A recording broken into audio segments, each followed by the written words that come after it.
going on, my lovely people? Your bastard Craig Chandler here, bringing you another edition of What Was That?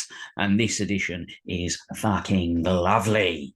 It's sexy, it's juicy, it's very porky at times, and you're going to love it. But before we get to that, let's have a quick What Was That moment on modern wrestling, because we don't do modern stuff. We like the old stuff, but we do keep up now and again. And wrestling's at a great time right now with everything blowing up. And AEW is something, if you don't watch, you should definitely take the time to have a look at as well.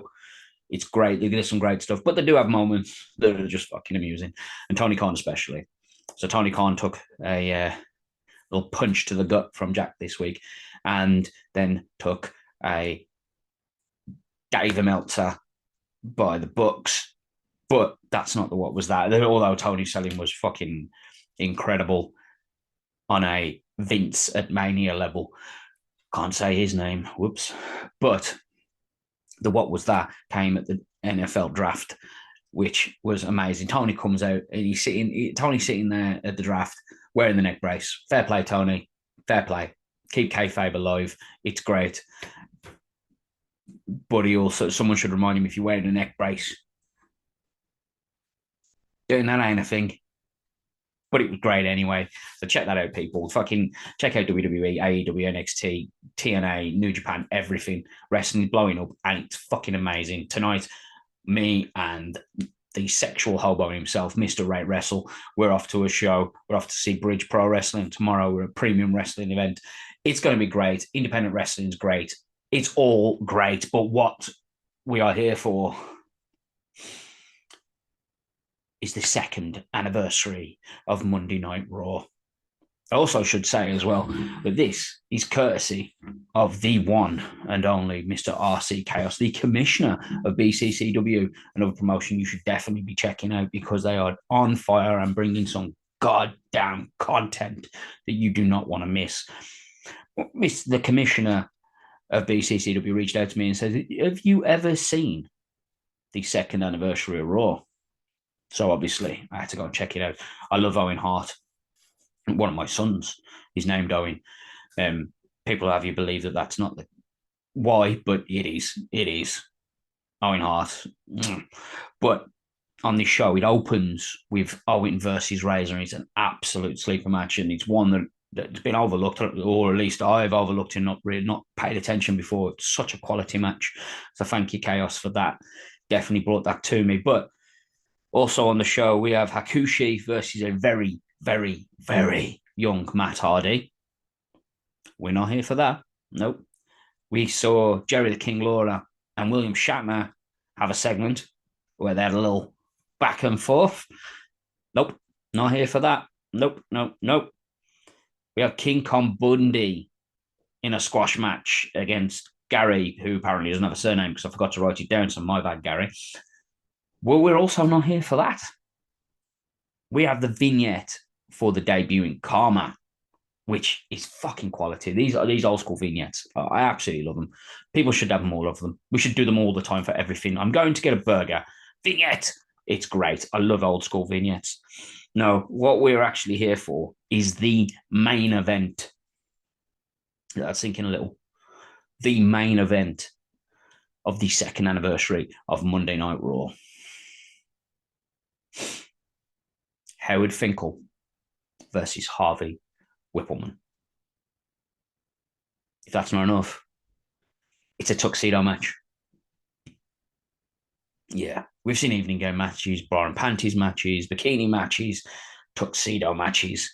Harvey Whippleman and the Fink blew my mind when I found out this was on the show, let alone the main event, which is, I mean, granted, they had a little segment after the main event, which was Jeff Jarrett coming down, cutting a surprise promo, blah, blah, blah. But no one cares about that. What people care about is Howard Finkel and Harvey Whippleman in a tuxedo. So for you people out there that don't know, tuxedo match is basically a bar and panties match. You've got to strip your opponent down to the bare bones. You people that don't know Harvey Whippleman, Howard Finkel, you're in for a treat when you watch this. Absolute treat. So this kicks off with Whippleman already in the ring with well done or the Southern Rockers, for you people out there, if you don't know, Rex King and Steve Doll. Legit real name as well, Steve Doll. It's already a gimmick name. It's great. I love it. Fink then comes out with the Bushwhackers. They don't need an introduction. You all know the Bushwhackers. And Fink he's on fire. He's loving life. He was a fucking wrestling fan and he loves all this shit. And he comes marching into that ring, jumps straight in. He's a jump start from Harvey Whippleman off the get go. Oh my God, the Fink has been attacked. This is going to be a little bit of a beating for people as well that might know, might not know.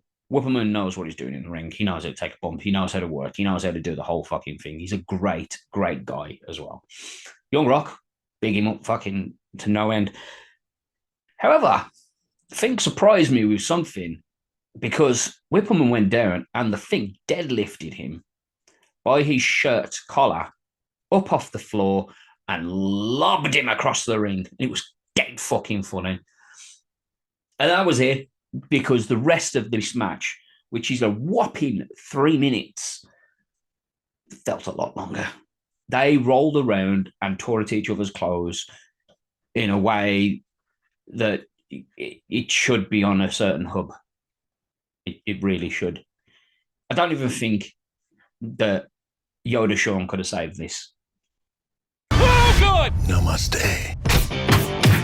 You must trust the farce. I'm not really feeling much farce right now. Whoa! It's time to stop your grinning and drop your linen.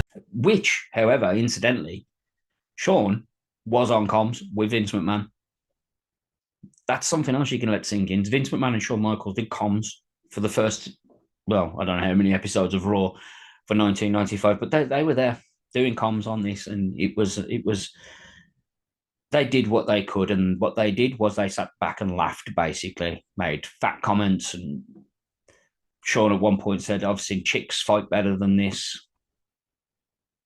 Take that in. They literally just ripped each other's clothes off, basically. Fink at one point ripped Harvey Whippleman's shirt and tried to put it over his head, but he hadn't took the button. So Whippleman literally lay there choking on a shirt for a little while. That was amusing. Eventually, they stripped each other down. Whippleman fought, he'd won. He went and celebrated on the top rope. However, the Fink still had one little thing because he had the cummerbund still on, as Vince McMahon put it. So Finkel ran up to Whippleman, lifted him up in the air into what was about to be an electric chair drop. And you know that was what he was going for. And Whippleman went, fuck am I taking that? And he held the rope and they both just crumbled to the floor in a little heap, which, to be fair, made it even more fucking amusing. And then referee Timmy White went, oh, fuck this, I'm done. I'm done. He walks over to Fink, lifts his hand up and says, winner. And that was it. Whippleman celebrated for some reason and then left in his little red panties. And the Fink was left in the ring with the Bushwhackers in his red pants as well, also, because apparently they're wearing matching underwear. And he just marched around the ring with the Bushwhackers in his red panties. And that was the second edition of Monday Night Raw, anniversary, of Monday Night Raw. January 9th, 1995. Make sure you go out your way and watch that. This has been What Was That? I have been your bastard, Craig Challoner. Until the next time,